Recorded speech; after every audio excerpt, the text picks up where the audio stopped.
Hello, friends, and welcome to the Every Touch Point Matters podcast, where we explore the conversations, connections, and choices that define great leadership. And today I'm thrilled to sit down with someone who embodies what this show is all about. His name is Steve Nelson.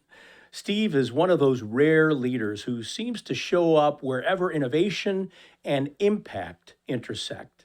He co founded Carbon, the 3D manufacturing company that's changing how things are manufactured, and later helped launch ReInk with soccer legend Megan Rapinoe and several other names that I know you'll recognize, reimagining women's sports and equality in an entirely new way. He's been part of ventures in AI, healthcare, sustainability, and even helped shape the Whole Health Institute with Alice Walton.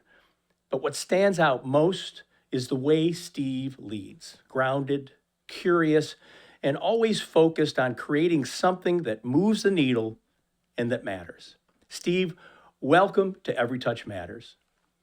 I appreciate it, Dave. Honored to be here and great to see you again. It's always great Thank to you, be my with friend. Thank you. You know, you and I go way back.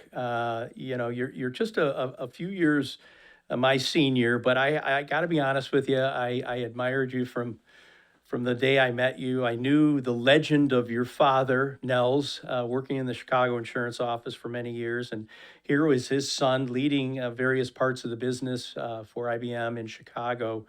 Were even my brother Dan's manager when he was leading the First Chicago account.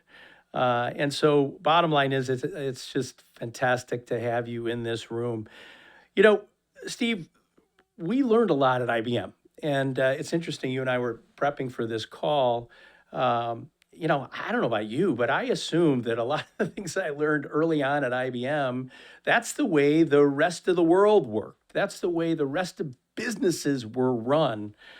I got a real reality check when I left IBM and got into the real business world and saw it's not like that. IBM is an anomaly to a certain extent. At least it was back in the day. What are your thoughts on that?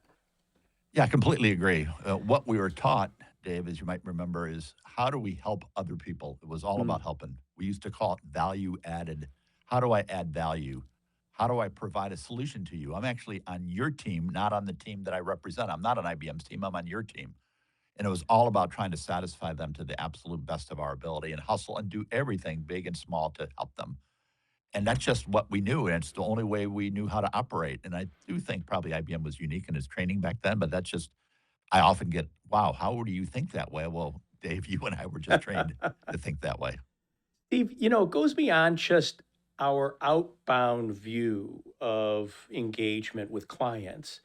I think IBM taught us so much about internal interactions and building bridges. I'll never forget my first manager. The first week I was on board at IBM, he said, "Dave, you got to be able to sell and build relationships as well inside IBM as you do outside." And that thing stuck with me to this day. Maybe you can comment on that. No, I love that as well. I mean, at some point, you're just trying to hustle and add value to other people, and that means teammates because you can't do it alone. We're not like individual scientists creating something. We're actually partnering with folks trying to do the very best that you can. So to build a relationship to those and oftentimes, best of best people, you're almost honored to be with them, and then you wanna hustle and do anything you possibly can for them, and before you know it, you're not only on their team that week, but you're on their team that year and maybe for years to follow. So I have just found it's so important to build those relationships and build the bridges to other people in the company. Amen. Amen, Steve. Let me ask you this. There are people, many of whom were successful at IBM and some that weren't quite as successful. I believe there was some wiring in you before you stepped foot at IBM that IBM just took advantage of, nurtured through some of the training and rigor and discipline.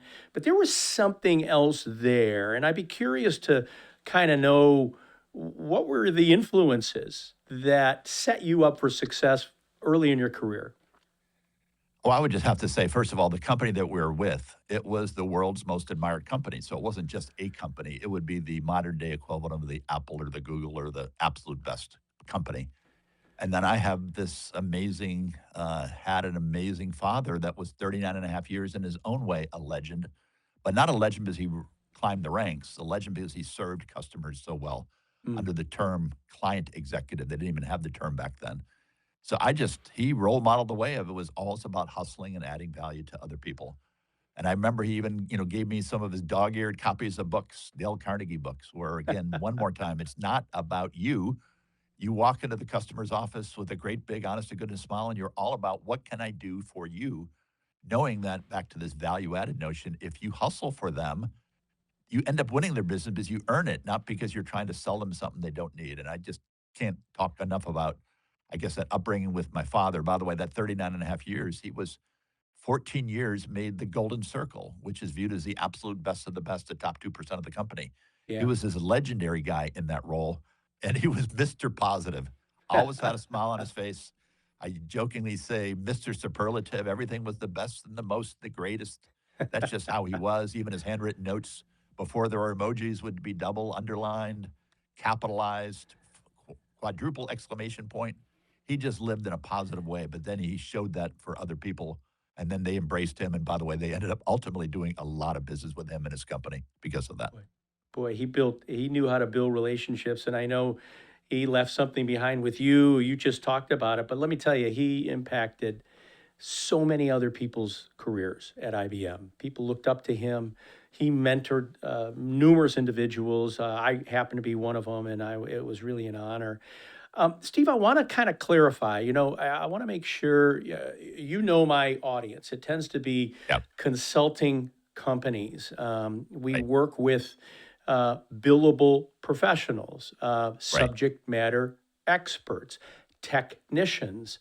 And sometimes the word hustle is a little negative. It may be perceived as I'm disingenuous. So could you just sort of clarify your definition of hustle? Yeah, hustle, it just means you're actually trying really hard for them. You're doing everything you possibly can. There's no task too big or too small. In this case, hustle is not the bad part of it. It's the person on the basketball team that will dive for the loose balls, that will do anything they Got it. possibly can to be successful. And by the way, speaking of that, I was just with the global head of the McKinsey Global Health Institute for the last hour before this. So I get the consulting business quite well. So, I but know you no, it's do. about doing anything you possibly can for Love other it. people. Yeah. Above and beyond, right? It's not just the technical competence. What else are you doing for me, right? And that's What else you separating do you. for And me? And far exceeds expectations. Remember the way we used to get appraised annually? Do you far exceed expectations? You just tried I to take do. that into every walk of life. I do. Um, I wish I had a few more of those checked on my performance plan. Steve, you made a shift. You moved from tech. You were in IBM and another firm within tech for 15, 17 years, and then pivoted into venture capital, into private equity, into startups. Tell us what kind of created that transition. I guess at some point, you kind of think you've learned all you can at the current place. And I'm a big believer you don't leave a current place, you go to the next place. So sometimes it's hard to take that first fork in the road. And I was willing to do it, first of all, to leave IBM after having a really great, in that case, 15 years, and then a couple of years in Silicon Valley joining a tech firm. But at some point, like I was ready. What more can I learn? And it turns out in that world, I had understood what venture capital was about because I lived in Silicon Valley for the first time. And at some point, I thought, what if you use that energy and try to do everything you possibly can, but to help companies, not just to pick the right company, Hmm. but now to help that company. So in many ways, you're that value added person to do anything you possibly can to make them successful. You can tend to get a reputation because you don't just sit there and look at the board meeting docs every quarter. You actually do everything you possibly can to help them, and that got viewed as unique even in that profession. So at some point, you're willing to take that first fork in the road, and then I think I was joking with you, Dave. I'm probably taking about 7 of them now. Once you're willing to take the first one, which is the one that's, whoa, am I willing to leave this thing that's going pretty well? Yeah. But I guess the commonality would be amazing people, and you're kind of honored to be on their team and try to do anything you possibly can to help them. Fabulous, fabulous. Well, thank you for making that pivot because you've made such a difference. You've met some pretty remarkable people along the way. You've now are co-founder of a firm called Carbon. Tell us about that. And I saw the who's who of investors in Carbon, not only big name venture capital firms, but also some other manufacturing type companies. So help me understand that a little more. Yeah, so I, again, had fallen in love with companies generally. So when I was a venture person, my job was to help those companies. All of a sudden, I got to, because I like to help companies, I would get offered to be involved perhaps in the next company that they want to start. And all of a sudden, overnight, I left really a fantastic 15-year career as a venture capitalist to become an equal partner, an equal founder, the CEO, the launch CEO, and the initial chairman of a 3D printing company that had $9,200 in the bank, owed lawyers 72 grand, and had a printer made out of wood. But I left my 15-year venture capital career to be that person. I just Mm. harkened back to operational. I remember what I did to try to help those companies while I was a venture capitalist for 15 years. And anyway, fast forward that 10 years later, now we've raised $700 million. We got a printer that's 25 to 100 times faster than the rest of the industry. We have 1,000 enterprise customers. It's kind of gone, I'll call it stupid good. I went from being still a co-founder, but the launch CEO for the first year, and then the chairman just to try to help. But yes, we have attracted Sequoia Capital would be viewed as the best venture capital firm in history in the world Yeah. today, but in history, they're just astoundingly good. Google Ventures, as I think you know, Lorraine Paul Jobs, Emerson Collective, but then a bunch of both technology companies, but also manufacturing companies, Yep. including Adidas. We 3D print. We have 1,000 enterprise customers, as I said, and we 3D print their shoes on the Futurecraft 4D. So it's kind of gone really great and has provided a lot of flexibility in life. And compared to a young guy like you, I'm a less young guy. So I've got some flexibility in my life of how I want to spend it. And I just want to spend it with people that want to do important things. And all I want to do now with my IBM training is to help them any way I possibly can. I don't need or want anything in return. I just want to help them any way I possibly can. Well, thank you for saying that. I just think we're both, and many of those listening are at that point in their career where it's time to give back. You know, we were mentored by and supported by individuals who were game changers for us in our career. And now it's time for us to pay it forward. You're very much rooted in that. I certainly am.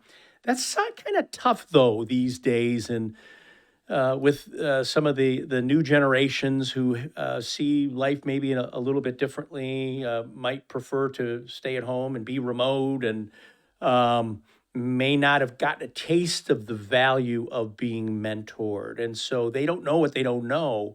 Can you comment on that? Yeah, I've had some amazing people that not just telling me what I should do or suggesting what I should do, but just role modeling the way just by hanging around Yeah, them. I kind of see how they operate and they've taken me under their wing. And by the way, these are not just folks that are older than me, there's folks that are younger than me. They just have had astounding success, but they're really, really good humans. And I'm just love learning from them. And I'll do anything for them. And I think they know that I'll do anything for them.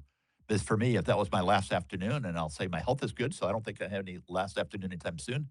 But I would love to hang with people that want to do important things in an impactful way. And those are the folks that have ended up in my life, and somehow or another, they end up wanting still to do more good things.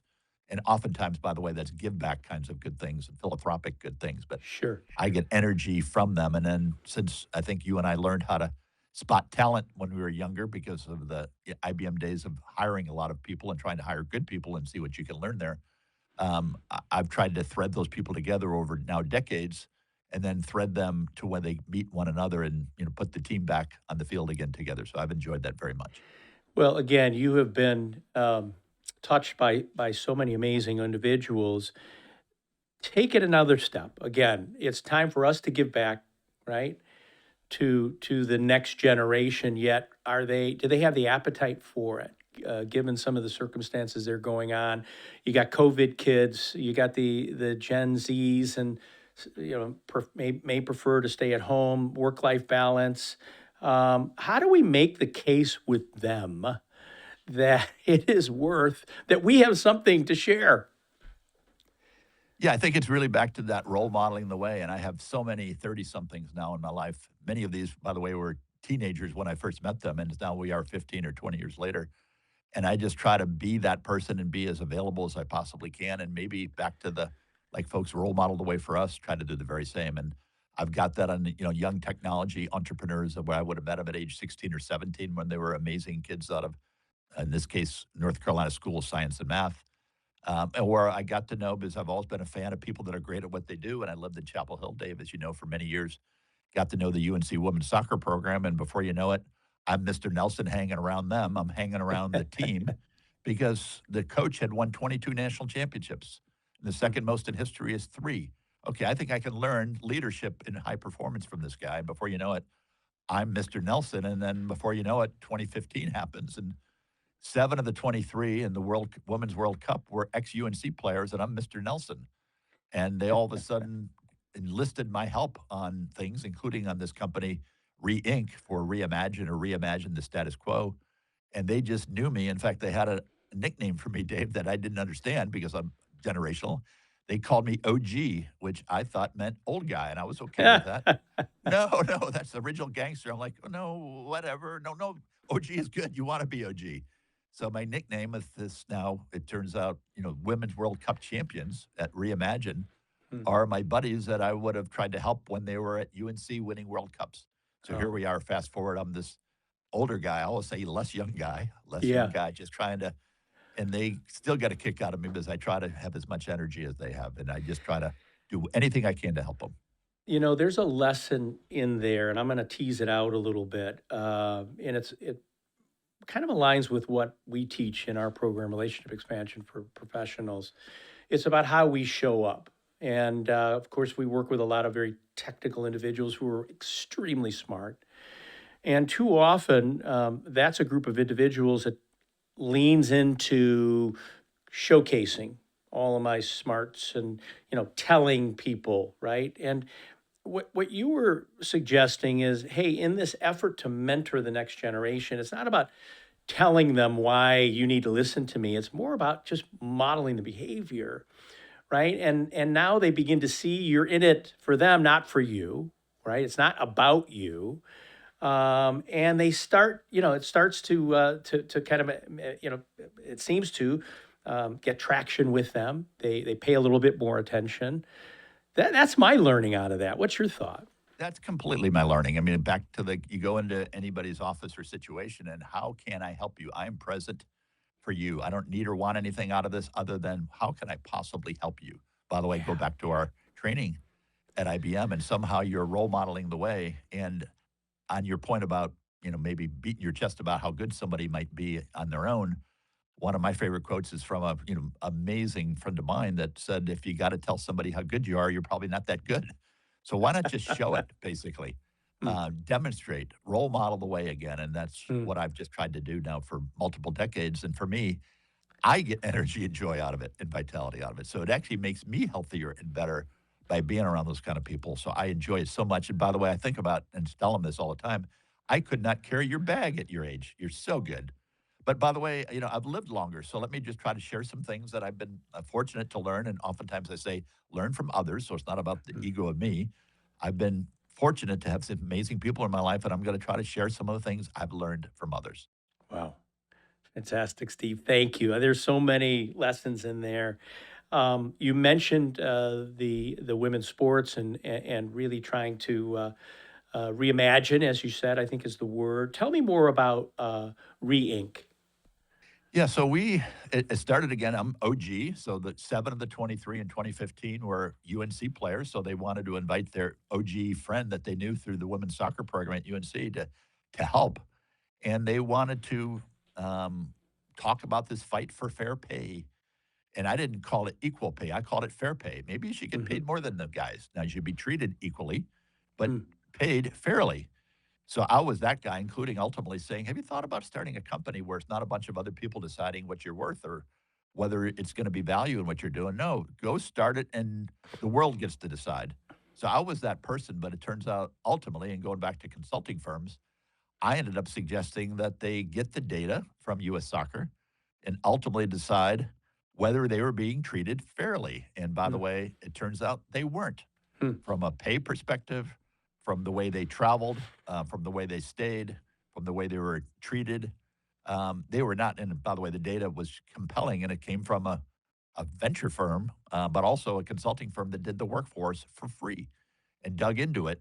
And ultimately, by the way, several years later in 2022, they signed a equal pay, getting paid fairly, in this case, equal to the men, but it was a $24 million back pay as well. And it also was a commitment going forward that you're getting paid equal to the men in prize money. And by the way, you both fly in the same kind of airplanes, you stay in the same kind of hotels, you have roommates or you don't. You have the same kind of natural grass, you have the same kind of healthcare advantage. You are being treated both equally and fairly. And then all of a sudden, as part of that, they said, well, maybe we should start this company. And I had just started this company, Carbon, at that particular point.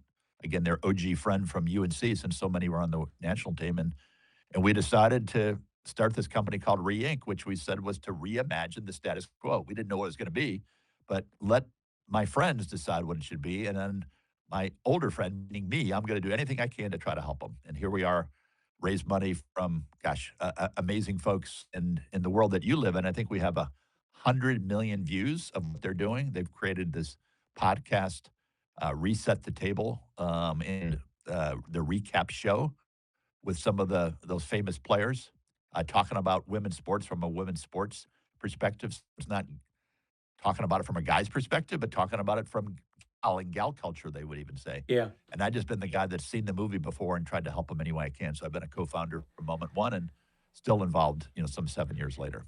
So this was rooted originally more with soccer, women's soccer, Correct. but it's transitioned into really all women's sports, and especially the last Yes. couple years, you've seen what's happened, the accelerant within women's sports, and so I would think that that is translating quite nicely into every sport women play. No, every sport. I mean, the Caitlin Clark would be my friends would be the heroes for Caitlin Clark, who's now the hero for the rest of the world for what she's doing Yeah, in kind of women's basketball. So, yeah, it transcends. It just started because you go back to 1999 and the famous Rose Bowl and the women being the world champions. In fact, inarguably, the best team in the world for the last 20 years has been the U.S. women. So it just role modeled the way for everybody in other sports as well. So it's been fa- fantastic. fantastic. What a contribution. What an impact. Let's talk before we transition about some of your work in healthcare and with Alice Walton. Do you mind unpacking that for me? Sure. Alice is one of the most extraordinary people anybody will ever meet in their life. And as all things happen, Dave, you get introduced to people by other people.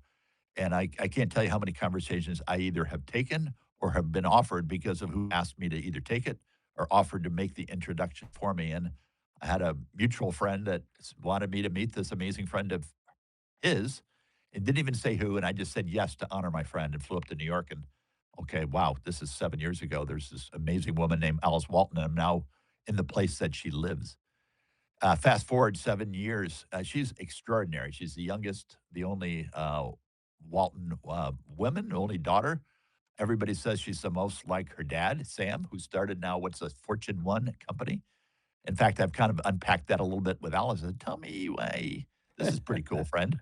Why do they say you're the most like your dad in the history of the family? And again, she's got no ego at all, but she's just wicked smart, Mm, really wants to do the right thing. And here's what she said. And by the way, there's some great learnings here. She said, well, I had a great relationship with my daddy, very special. So she started thinking through the answer.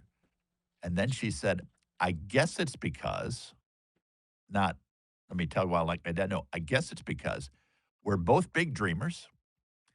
We both think about innovation and experiments, not risk, mm, but the details matter. She's kind of thinking through the answer in real time. Like, okay, dream big, try stuff, details matter. And Dave, we all know dreamers that can't do details. We all know details people that can't dream. We know both that, yeah, but that would be risky. I don't want to do it. What she wants to mm. transform healthcare. And I've been around healthcare, including on the venture capital side, but also I was on the board of Blue Cross of North Carolina for 17 years, chaired the board. We were viewed as a very innovative, well run company. And I've always enjoyed that. And I met Alice kind of in that window. So I've kind of been there on the front row with her from moment one. She's now got a medical school, a whole health institute. and, kind of watch this space. There's going to be some amazing things happening here in Northwest Arkansas, which is now where I live. It was not part of my master plan that I'd live here in Bentonville, and here I am loving life in Yeah. Bentonville, trying to help my friend any way I possibly can on no payroll. She's extraordinary, and I try to Wow. bring amazing people that deserve to meet her and that she deserves to meet to one another. And I get a lot of energy out of bringing great people into her world and now into my world. So, Wow. Wow. Well, congratulations. One of the things I talk about all the time in our program is you never know. You never know how a relationship might thread to something or an experience might lead to something. And we won't know unless we put ourselves out there. And unfortunately, there's a population of individuals who are not comfortable kind of putting themselves out there, so they won't know. In your case, you've put yourself out there time and time again, and look at where it's led you. So fabulous. yeah, And this maybe I'll whole, just make two points please on that keep one. Is going. I Yeah. think I think you're exactly on the right thing. There is a friend of mine had a term called synchro destiny, and he actually wrote a bit of a book about this. By the way, the guy is Deepak Chopra, if you've probably heard that name before. And he would say, first of all, pay attention and look around. I mean, a lot of people are too busy, heads down. I Mm, don't have time. Like, what? Did you see that? Like, no, what? I don't have time. Look around. And of all the things you see, what is interesting from what's not? Not everything's interesting. You can't do everything. That, of the people, places, things in your life, what are those 2 or 3 or 5% of your life that's really interesting? mm, Like that. Now, first of all, you got to be right on the 2 or 3 or 5%. You can't do everything. But then the third thing he would say is once you are willing to say, I'm going to figure out what's interesting, is are you willing to do something about it? Are you willing to send them a text or get on the phone or get in an Uber or get on an airplane? And I'll tell you what I do now is, for that, I probably can respectfully not have to do 95 to 97% of the noise that comes at most people. But that 2 to 5% is usually the magic thing is amazing people that are in your life. Alice would mm, be a great example of it, or my soccer friends or my Silicon Valley friends. And anything they want me to do, the answer is yes. What do you want me to do? sure. Is it just always leads to the next thing. It never Yeah. is done on that one thing. And before you know it, it's a week down the road or 2 months down the road, or you're in a company with them 10 years later. So I'm very much believe exactly what you said there, Dave. Love it. I'm so glad you expanded on that. Thank you so much. All right. You know what I do. Yeah. And we started this podcast about 2 years ago or so. The original intent was to talk to individuals exclusively within professional services firms, whatever the discipline, accounting, tax, audit, IT, healthcare, financial risk consultants, ops consultants, strategy consultants, human capital consultants, engineers, architects. Um, they're all wired kind of the same, and that is they're subject matter experts. And now we're asking them to step outside their comfort zone, build relationships, be eyes and ears on behalf of the firm for other needs the client might have, where we can service that client. And so the podcast was going to tease out how every interaction matters, internal or external. Steve, you came to me several months ago when we were together, and you said, this applies beyond just professional services, Dave. Every business, every nonprofit, every touch matters. And so I'd love to kind of dig into that. You're here because I think you believe in it, but tell me a little bit more. No, I mean, I remember when you told me, like, well, that is not just for the world that you're talking about. Every business, every association, every relationship can be made a difference if you actually think about every touch mattering. And I just think of so many of these touches are 10 or 15-minute touches or even 30-second touches. So how could you actually, again, try to be the absolute most valuable, best, loyal, hardworking, honorable, all you want is what's best for them kind of person? And I just think it ends up being, you're all of a sudden 1 in 100 or 1 in 1,000. You're memorable. And for the best of the best people, they get to choose who's in their life because they're doing great. And part of the reason they're doing great is because these people are already in their life. And all of a sudden, you get invited into their world by virtue of just being a good person that's really trying very hard to help them any way you can. And as I say, in any task, neither too big nor too small. So, yes, I think in every line of business that you've pursued to date, fantastic. Every touch matters. But I can't come up with a world that I live in that this wouldn't matter. In fact, some people that see me operate the way you and I have been trained, or maybe genetically we're inclined to be, people say, "You exhaust me, Nelson. You need people and all." They're like, "Yeah, actually, I do. I mean, I Yep. do." Now, I'm also a Gemini, and I got a bit from my dad and all that stuff. But the whole idea of loving to be around people, and then again, back to the 95 to 97%, you can't do everything for everybody. That's your most valuable and scarce asset. But if you can find that 2 to 5% of your life that is like really worth the time, Mm. gosh, go all in and need and want nothing out of it. And I just can't tell you how many great things come out of that.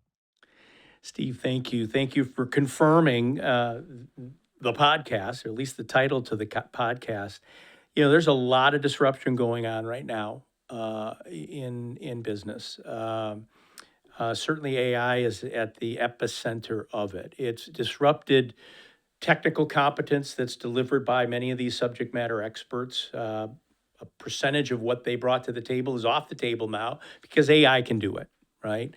And many of them are asking themselves, okay, what else do I need to bring to the table that's going to differentiate me and my firm? I don't think it's more technical competence. You're already pretty smart. I believe, and I think you do, that it's the stuff that we teach. It's the relationships, collaboration, the human element, being in it for the other individual, adding value, being curious, all those good things.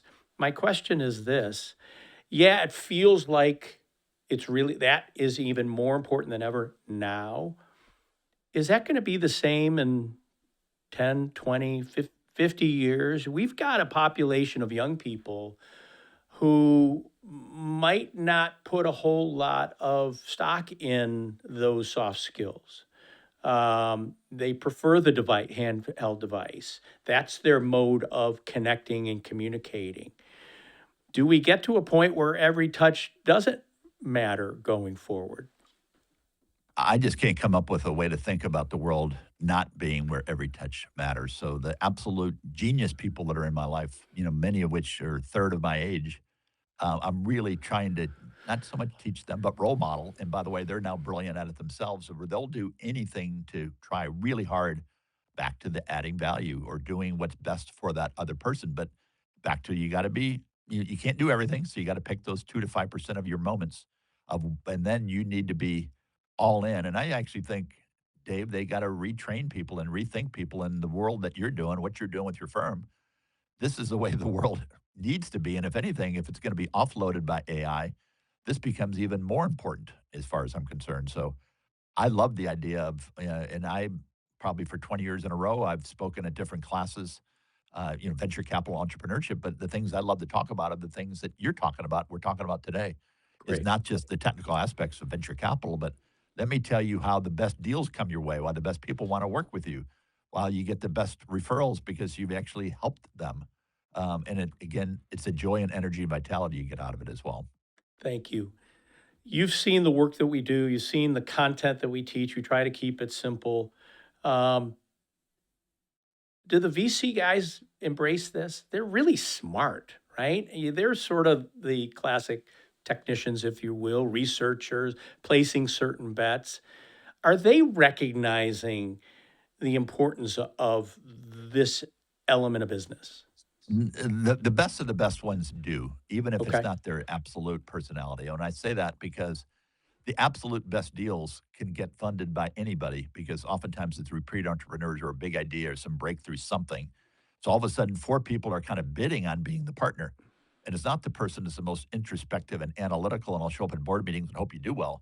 No, it's the person that now is on their team, meaning whoever you invested in, and you want to help them any way you possibly can, which means you're on their team, not on your team anymore. And you basically can't win deals unless you have these skills. So I'd say the best of the best firms, and Sequoia Capital, I've been fortunate, has been my lead investor. They are the best in the world at this. And then the people that kind of run the place, and my friend Jim Getz actually literally ran Sequoia for 10 years, incredibly value added in terms of the way he made our business and transformed it in a completely different way. So not everybody gets it, but the best of the best do. Fabulous. Fabulous. Steve, I knew this was going to be just an outstanding conversation, and I can't thank you enough. I want to start to wrap up if we could. Your insights have been amazing. So, again, thank you.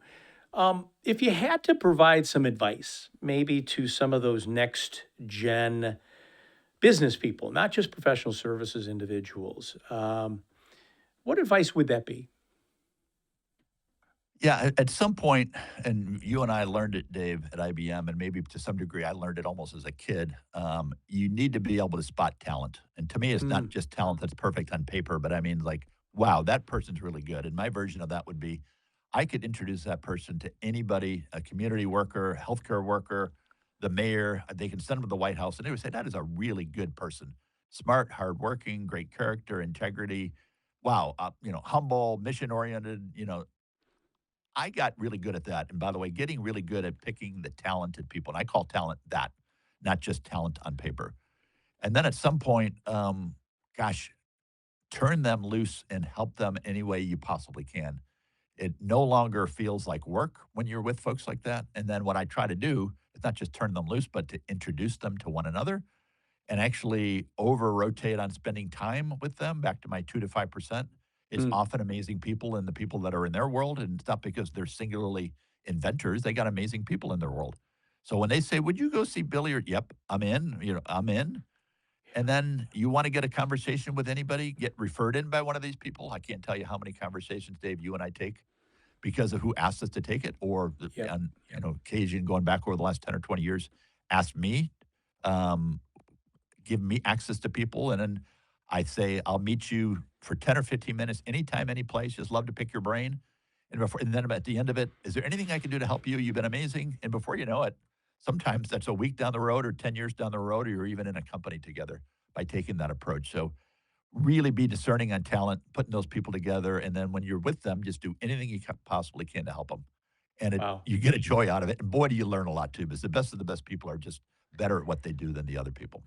Golden. That is there's gold in them thar hills, and what you just said, my friend, just brilliant. And again, I knew this was going to be a great conversation, Steve. I can't thank you enough for being part of our little humble podcast. You demonstrate amazing leadership, but just humility yourself, being in it for others, and and you're in it you've been in it for me, and I'm just grateful for that, and thank you for all that you've done for me and my family, my brother. What you've taught us is we carry forward to this day. So I You wish are you all the best, absolutely my on the friend. right. You're absolutely on the right thing, and I just hope the rest of the world opens up to it now too. So it's not just what you've been doing, but the whole world needs what you're teaching, Dave. So I'm really proud of you. All right, Steve Nelson, Mr. Nelson, all the best to you. I Thank you. appreciate it, Dave. All You the take best. Take care. care. All right, bye bye. Okay. Bye bye.